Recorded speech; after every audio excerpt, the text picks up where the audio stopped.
Karena derajat tertinggi manusia itu menjadi hamba. Iya. Bukan jadi presiden, bukan Wow. jadi konglomerat, bukan jadi apapun lah jabatan Yes. hari ini. Status sosial, semakin tinggi status sosial, bukan itu.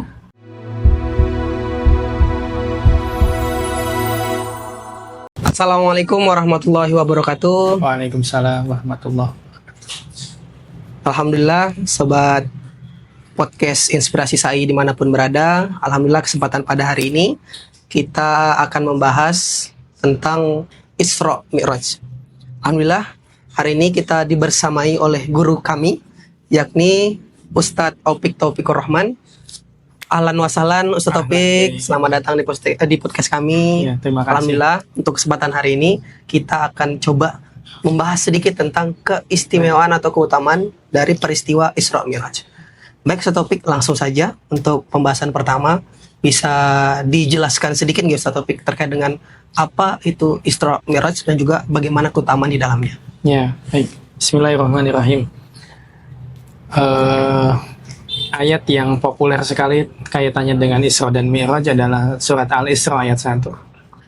Yang bunyinya adalah Bismillahirrahmanirrahim. Subhanalladzi asra bi'abdihi lailam minal masjidil haram ilal masjidil aqsa al-ayat. Maha suci Allah yang telah memperjalankan di malam hari seorang hambanya dari Masjidil Haram ke Masjidil Aqsa, dari Mekah menuju Palestina. Allah membuka dengan kata Subhan. Subhana itu maha suci. Biasanya kalimat thayyibah ini digunakan ketika kita melihat fenomena yang luar biasa, yang menakjubkan, yang di luar nalar, di luar akal pikiran kita. Ketika kita melihat pemandangan yang begitu bagus, ada pegunungan, ada bukit barisan, ada hal-hal misalnya kalau jenengan ke Eropa ada aurora. Betul. Nah, ketika melihat ketakjuban kayak gitu, Allah mengajarkan kepada kita yang muncul harusnya dari lisan kita adalah kalimat yang baik. Oke. Subhanallah, Masya Allah, Masya Allah. Alhamdulillah, Allahu Akbar, dan seterusnya. Ya. Allah saja ngajarin kepada kita ngelihat Isra dan Mi'raj yang menurut kita di luar nalar, itu harus diawali dengan Subhanallah. Nah, di situ Asra. Asra itu adalah kata dasar dari Isra. Isra. Oke. Jadi Isra itu adalah isi masdarnya, kemudian fiilnya itu adalah Asra. Asra. Asra itu yang memperjalankan di malam hari. Uniknya di dalam ayat ini Allah menggunakan isim nakiro. Isim nakiro itu isim yang masih umum. Oke. Jadi tidak membatasi atau tidak menentukan apakah itu semalam ataupun sepertiga malam atau setengah malam. Oh. Jadi kalau menggunakan isim nakiro tentu perjalanannya jauh lebih cepat. Wow. Kalau siang dan malam itu dibagi 12-12, Ya. 12 siang, 12 12 malam, maka perjalanan Isra dan Mi'raj itu tidak sampai 12 jam. Wow. Secepat itu. Secepatnya. Wow. Nah, itu dari Masjidil Haram ke Masjidil Aqsa. Padahal perjalanan saat itu, saat Kanjeng Nabi dan masyarakat Mekah saat itu, Iya. itu membutuhkan waktu 40 hari, 40 malam. Ada yang mengatakan 1 bulan. Dan kendaraan paling cepat kan kuda Kuda pada saat itu. pada saat itu. Iya.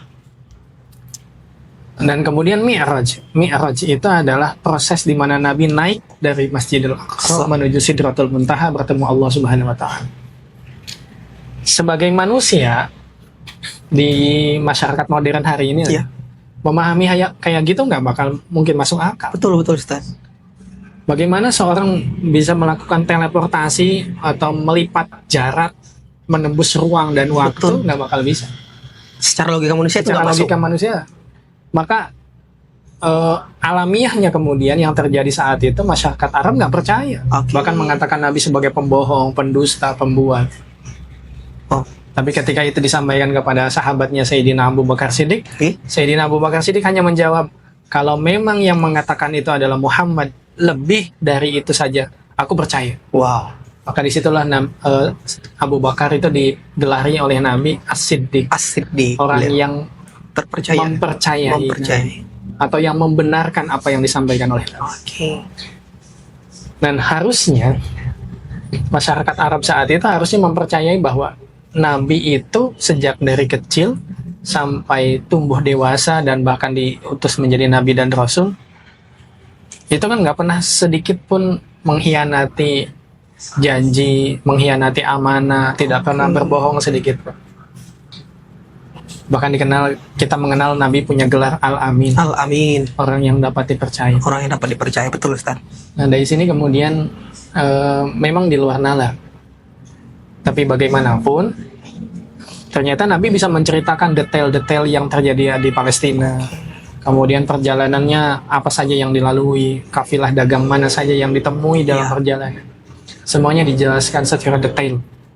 Lagi-lagi agama itu bukan hanya tentang akal atau rasio atau rasional, Yes, tapi juga butuh intuisi, keimanan. keimanan. Nah, keimanan itulah yang kemudian diwujudkan di dalam ayat ini dengan kata-kata abdun, hamba. Hamba. Karena derajat tertinggi manusia itu menjadi hamba. Iya. Bukan jadi presiden, bukan Wow. jadi konglomerat, bukan jadi apapun lah jabatan Yes. hari ini. Status sosial, semakin tinggi status sosial, bukan itu. Ternyata di hadapan Allah. Derajat tertinggi seorang manusia di hadapan Allah adalah ketika dia menjadi hamba-Nya Allah. Itulah yang kemudian terjadi ketika malaikat Jibril datang Jibril, yes. kepada Nabi Muhammad, diminta oleh Allah untuk memilih antara dua pilihan, menjadi nabi dan raja atau menjadi nabi Rasul. sekaligus hamba. Maka Nabi Muhammad memilih menjadi nabi sekaligus hamba. Karena bagaimanapun kita sebagai manusia, tugas kita adalah melayani satu sama lain. Karena dengan cara melayani, atau dalam bahasa Arabnya adalah khidmah. Khidmah kemudian diserap oleh bahasa Indonesia menjadi hikmat. Iya, berkhidmat. Itu kan sebenarnya proses melayani. Karena dengan melayani umat, akhirnya muncul ketulusan, keikhlasan, keramah tamahan. Itulah yang sebenarnya unsur dari Islam. Jadi Isra dan Mi'raj ini luas sekali penjabarannya. Tentang bagaimana kemudian kita sebagai manusia harus menghambakan diri kepada Allah. Dan apalagi oleh Isra dan Mi'raj adalah sholat. Salah satu rukun sholat itu sujud. Sujud itu kan bentuk penghambaan. Ketika kita mampu merendahkan kepala sebagai simbol kecerdasan, itu sejajar dengan tanah. Bahkan mohon maaf, dubur sebagai yang mungkin tidak terhormat, tapi ternyata posisinya lebih tinggi ketika sujud. Itu menunjukkan kepada kita bahwa manusia itu lemah, bodoh, nggak punya daya atau apapun lah, nggak punya daya dan upaya, sehingga tidak pantas bagi dia untuk menggunakan pakaian kesombongan. Nah, sholat itu mengajarkan kepada kita tentang kesolehan spiritual. Dalam Al-Quran biasanya perintah sholat itu aqimus sholat wa atuz zakah. Dirikanlah sholat dan tunaikan zakat. Sholat itu perintahnya bukan amalkanlah sholat, kerjakanlah sholat, tapi dirikanlah sholat. Pekerjaan yang dilakukan dengan cara berdiri berarti kan pekerjaan itu istimewa. Ketika misalnya ada tamu yang mau datang ke rumah, tamunya istimewa. Ketika dia sudah mulai datang ke ruang tamu, kita kan akan berdiri. Betul sekali. Atau mungkin saking istimewanya kita akan berjaga di depan rumah, disambut dengan sebaik mungkin. Itu dalam posisi berdiri. Betul. Tidak sopan kalau kemudian ada tamu kita hanya duduk saja. Betul. Itu menunjukkan bahwa hal yang kita kerjakan itu istimewa. Secara bahasa saja menunjukkan bahwa seistimewa itu sholat. Aqimus sholat. Dan biasanya perintah sholat itu dijajarkan dengan perintah zakat. Uniknya di sini atuz zakah. Atayu ti'itaan. Artinya antarkan zakat. Konsepnya zakat itu adalah diantarkan oleh orang kaya kepada orang miskin. Yang terjadi di masyarakat hari ini adalah orang miskin diundang ke rumah orang kaya, akhirnya berjubel di sana, berdesak-desakan, jadi kredit dan lain sebagainya. Harusnya orang kaya yang datang ke rumah orang-orang duafa, orang-orang miskin. Karena yang butuh zakat itu adalah orang kaya, bukan orang miskin.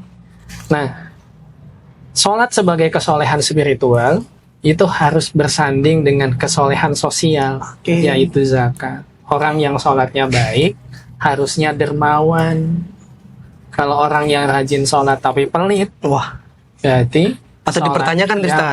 patut dipertanyakan. Berarti Oke, sholatnya belum beres. sholat sih sholat tapi mungkin belum 100% mungkin Iya. istilahnya Ustaz ya. Oke. Maka itu kan sepasang. Ya. Sepasang perintah sholat dan zakat. Zakat ya. Jadi kalau seandainya sholatnya dilaksanakan tapi dia nggak zakat, maka sholatnya nggak diterima. Oke. Begitu juga sebaliknya, kalau zakat aja, dia cuma dermawan, ngasih ke orang sodako, Oke. infak, jariyah, dan lain sebagainya. Tapi dia nggak melaksanakan sholat, maka semua kebaikan kedermawanannya itu Gugur Ustaz. gugur. Oh, oke. Berarti memang harus dalam pelaksanaan itu dua-duanya seimbang Ustaz ya. Dua-duanya seimbang. Berjalan beriringan. Iya. Seperti Jadi perintah dalam Isra dan Mi'raj itu adalah tentang bagaimana kita menghambakan diri Oke. kepada Allah Subhanahu wa taala. Nah, seorang hamba itu punya sifat khidmat, Hikmah. melayani. Jadi dari situ kemudian kita bisa menarik garis bahwa sholat sebagai kesolehan spiritual, yaitu hablum minallah. Ya. Kepatuhan kita kepada Allah. Entah nanti sholat itu punya manfaat secara kesehatan ataupun tidak, Ya, ya. sholat tetap wajib dilaksanakan. Oke. Kayak puasa misalnya, puasa itu ternyata secara medis punya manfaat kesehatan. Oke. Misal dalam tanda kutip tidak ada manfaatnya puasa itu, tetap kita sebagai hamba wajib Melaksanakannya. Betul. Nah, sifatnya hamba melayani, maka kita punya hubungan horizontal yang harusnya dijaga dengan baik, yaitu hablum minanas. Orang yang sholatnya baik, harusnya hubungan dengan Allah baik, hubungan dengan sesama manusia juga baik. Oke. Misalnya itu di luar sholat, misalnya hubungan dengan baik sesama manusia. Ya. Di dalam sholat kan mulai dari bau mulut harus dijaga, pakaian kita harus bersih, jangan sampai kemudian bau keringat di samping kita ada jamaah yang lain, akhirnya jadi terganggu dengan keberadaan kita dalam barisan jamaah. Hal-hal yang sampai seteknis itu saja diatur. Betapa sholat itu menjadi hal yang sangat spesial karena kita akan sowan menghadap Allah Subhanahu wa taala. Ya. Jadi Allah manggil kita 5 kali dalam sehari. Itu kan sangat spesial sekali. Ya. Menunjukkan bahwa Allah punya waktu minimal yang wajib itu, Allah menyediakan waktu yang wajib itu 5. 5. Kalau seandainya kalian ingin menyampaikan segala keluh kesah dan lain sebagainya, bisa disampaikan Di 5 waktu tadi. di 5 waktu itu. Oke. Bahkan Nabi ketika lagi punya banyak masalah dan belum ada wahyu dari Allah Subhanahu wa taala, yang dicari oleh Nabi adalah Bilal bin Rabah. Iya. Nabi kemudian dawuh, arihni ya Bilal, arihni ya Bilal, arihni ya Bilal. Beri aku istirahat Bilal. Wow. Karena permasalahan umat itu kompleks. Banyak sekali. Yes. Sebagai manusia, Nabi juga butuh apa namanya? Ya kalau anak muda hari ini butuh represi. Nah, uniknya refreshing Nabi itu sholat. Bahkan Nabi menyampaikan dalam sabdanya, qurratu aini bis sholat. Ketenangan jiwaku, ketenangan hatiku, permata hatiku itu adalah sholat. Oke. Nah, dari sini kemudian kita bisa ambil hikmah dari Isra dan Mi'raj. Segala macam kesulitan hidup kita sebenarnya bisa diselesaikan dengan sholat. Sholat. Bahwa semua resolusi 2025 yang kita tulis sebagai resolusi 2020 yang gagal, Wah. itu di sejadah kita. Nggih. Minta sama Allah, ya Allah, saya nggak punya daya upaya apapun. Jadi selalu dikaitkan dengan sholat. Saking luar biasanya. Oke. Berarti keutamaan sholat itu sangat penting nih Ustaz ya, terkait dengan peristiwa Isra Mi'raj ini. Baik Ustaz, tadi kan sebenarnya di Isra Mi'raj ini sendiri teman-teman sekalian, fokusnya adalah membahas tentang bagaimana sebenarnya kita sebagai hamba ini menjadi hamba yang baik, bagaimana kita menghambakan diri yang baik kepada Allah Subhanahu Kepada wa Allah dan melayani kepada sesama manusia. dan melayani kepada sesama. Oke, sekedar informasi untuk teman-teman penonton podcast Inspirasi SAI ini sendiri, bahwasanya sebenarnya untuk kegiatan karyawan yang ada di AMK SAI dan juga Hajikan ini itu sangat diperhatikan sekali teman-teman, itu terkait dengan sholat maupun mengajinya. Nah, di sini menyambung dari tadi apa yang sudah Ustadz sampaikan, balik lagi, kenapa Ustadz, mengapa dalam kejadian yang begitu cepat ini, kejadian atau peristiwa Isra Mi'raj ini, sholat menjadi hal yang paling utama untuk di-highlight dalam kejadian ini. Ya lagi-lagi Nabi kemudian menyampaikan amal yang pertama kali akan dihisab besok itu adalah sholat. Adalah sholat. Ketika Nabi minta izin kepada Allah supaya bisa mensyafaati umatnya, juga menggunakan rukun sholat, yaitu sujud. Oke. Jadi Nabi sujud lama sekali hingga kemudian Allah Subhanahu wa taala membangunkan Nabi dari sujudnya. Engkau minta apa ya Muhammad kekasih? Saya ingin minta mensyafaati umatku. Itu menggunakan sujud. Wow. Kemudian semua anggota sujud yang 7 itu kemudian akan bersinar. Jadi umatnya Nabi yang selama hidup di dunia itu melaksanakan sholat, Iya. itu semua akan bersinar Wow. di padang mahsyar nanti. Yang bersinar bagian mana itu Ustaz? Mungkin teman-teman yang nonton 7 belum tahu. anggota sujud. 7 anggota sujud. Kening, dua telapak tangan, Dua telapak tangan, dua lutut, lutut. dan 2 kaki. Oh, berarti yang pertama itu kening, 2 telapak tangan, kedua lutut dan juga kedua Iya. telapak kaki. Oke. Iya. Jadi cirinya umatnya Nabi itu adalah simahum fi wujuhi min athari sujud. Tandanya umat Kanjeng Nabi itu adalah di wajahnya itu ada bekas sujudnya. Ada. Jadi sebanyak apapun lautan manusia di padang mahsyar nanti, kelihatan yang bercahaya siapa, yang gelap siapa. Wow. Dari situ ya umatnya Nabi yang bercahaya itu kemudian ada dalam panjinya Kanjeng Nabi Muhammad SAW. Lalu kenapa sholat menjadi sangat penting, dan kenapa perusahaan ini sampai capek-capek ngurusin sholatnya karyawan? Betul. Dalam wasiatnya ketika beliau menjelang wafat, yaitu salah satunya adalah as-shalah, as-shalah, as-shalah wa ma malakat aimanukum. Sholat, dan siapapun yang ada dalam tanggungan kalian. Sesuatu yang diulang berkali-kali menunjukkan itu sangat penting. Wow. Kalau tidak penting, Nabi nggak bakal ngucapin itu dong di akhir hayatnya beliau. Saking pentingnya kemudian itu disampaikan sebagai wasiat Nabi dan diulang berkali-kali. Iya. Ini menunjukkan bahwa sholatnya anak tanggung jawab orang tuanya, sholatnya istri tanggung jawab suaminya, sholatnya santri tanggung jawab gurunya, sholatnya karyawan tanggung jawab pimpinannya. Oke. Dari situ kemudian siapa namanya? Seorang ulama besar dari Mesir, namanya Syekh Mutawalli Asy'arawi, mengatakan, man ansahaka bis-shalah fahuwa asyaddu hubban lak. Orang yang menasehatimu tentang sholat, dia adalah orang yang paling cinta kepada Allah. Wow. Bagaimana tidak cinta terhadap sesuatu yang amat penting di hadapan Allah saja dia sampaikan kepada kita.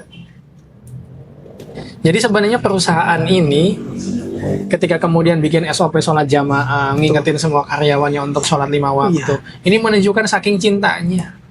Jangan sampai kemudian perusahaan ini punya dosa, menanggung dosa yang amat sangat besar ketika nggak punya atau nggak ngasih waktu sholat kepada karyawan. Ini bahaya. Wow. Nah, itulah yang kemudian menjadi semangat manajemen, semangat perusahaan ini untuk menggalakkan 5 waktu sholat. Nyatanya dengan SOP ini alhamdulillah banyak karyawan yang dulunya bolong-bolong sekarang sudah mulai tertib sholat. Yang dulu bolong-bolong sekarang tertib sholat ya, meskipun qadha subuhnya kesiangan, tapi patut diapresiasi. Wow. Benar sih. Artinya ada progres, ada capaian, ada prestasi yang bisa dipuahkan dengan adanya SOP. Memang butuh paksaan. Memang katanya seperti itu, Ustaz. Apalagi memang untuk teman-teman yang mungkin baru bergabung dan sebagainya. Kadang dengan budaya organisasi kita yang seperti itu, mengedepankan manajemen spiritual, butuh proses. Tapi alhamdulillah sekarang seperti yang kita tahu 2025 ini sampai terakhir evaluasi 2024 untuk perihal spiritual Ustaz sampaikan sudah sangat-sangat maju berkembang pesat. Alhamdulillah. Teman-teman yang dulunya Ikro sekarang sudah mulai Al-Quran. Alhamdulillah. Jadi sebenarnya ini amal jariah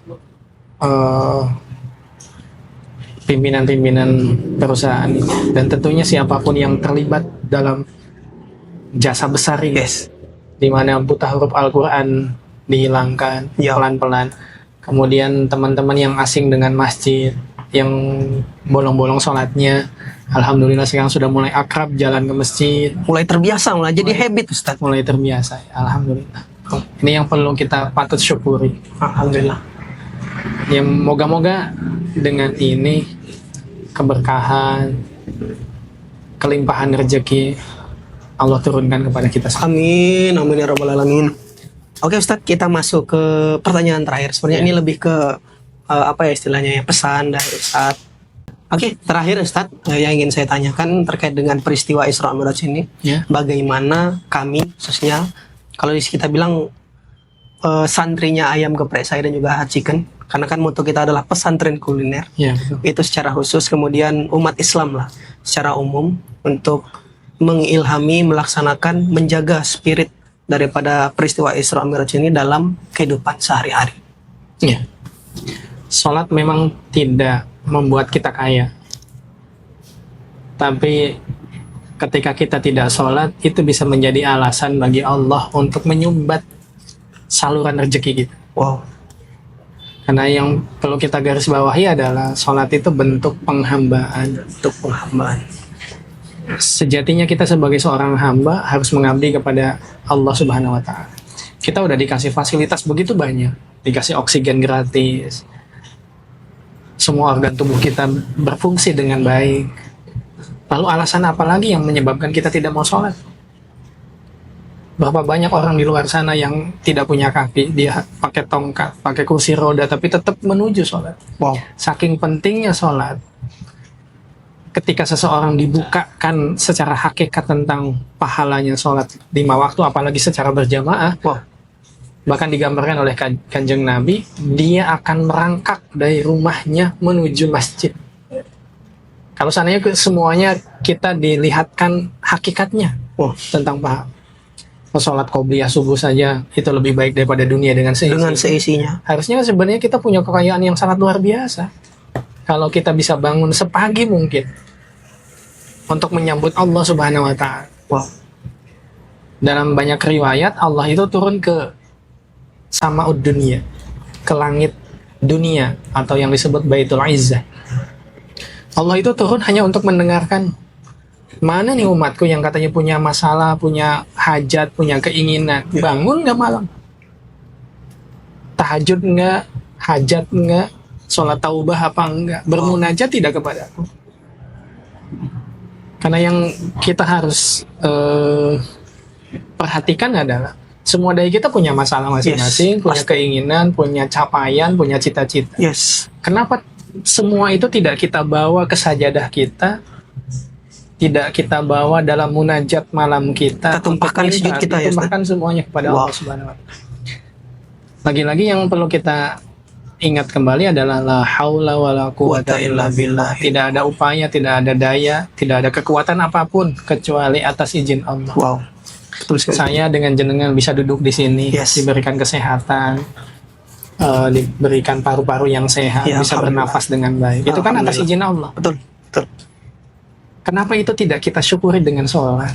Yes. Sholat itu adalah salah satu atau bagian dari bentuk syukur kita kepada Allah Atas semua nikmat yang kita atas terima. semua nikmat. Iya. Itu yang kemudian dalam riwayatnya Siti Aisyah radhiyallahu anha, ketika Siti Aisyah melihat Nabi itu sholat malam sampai kakinya bengkak. Wow. Mungkin saya juga pernah bengkak kakinya, jenengan juga pernah Pasti. karena habis futsal Yes. atau jatuh di mana, Biasanya naik gunung, Stan. naik gunung Oke. atau kepleset di mana. Tapi Nabi itu yang bikin kakinya beliau bengkak itu karena sholat. Sholat. Wow. Bisa dibayangkan berapa lama Nabi sholat? Yes. Wow. Nah, ketika ditanya kenapa jenengan sampai sebegitunya, ya Rasulullah, lima tasnahada ya Rasulullah, kenapa jenengan sampai sholat sedemikian, sampai menyakiti fisik? Jawaban Rasulullah, afala akunu abdan syakura. Saya cuma pengen jadi hamba Allah yang pandai mensyukuri nikmat Allah. Allah udah ngasih saya syafaat, Allah udah menjamin saya masuk surga, Allah udah ngasih banyak sekali fasilitas dalam hidup ini. Saya cuma pengen mensyukuri semua nikmat itu lewat sholat, sujud, mengabdikan diri sepenuhnya kepada Allah. Mungkin begitu, Mas. Oke. Alhamdulillah Ustaz, terima kasih banyak untuk ilmu yang sudah disampaikan hari ini terkait dengan keutamaan dan pentingnya apa yang bisa kita ambil dari peristiwa Isra Mi'raj. Alhamdulillah, mungkin teman-teman di rumah yang menonton podcast kita hari ini bisa mendapat pelajaran lah dari apa yang kita bahas. Amin ya rabbal alamin. Sekali lagi terima kasih Ustadz. Sekali lagi saya izin untuk tutup podcast ini. Semoga kita ada kesempatan untuk bertemu kembali. Untuk teman-teman penonton podcast Inspirasi SAI, sekali lagi hari ini kita sudah membahas tentang Isra Mi'raj. Semoga ada kebaikan di dalamnya. Amin. Amin ya rabbal alamin. Terkait dengan Isra Mi'raj sendiri sudah disampaikan oleh Ustaz Taufik tadi, bahwasannya ini adalah bagaimana proses penghambaan kita kepada Allah Subhanahu wa taala dan bagaimana kita melayani untuk teman-teman atau sesama manusia seperti itu. Akhirul kata, mohon maaf jika dalam obrolan kita tadi ada salah kata.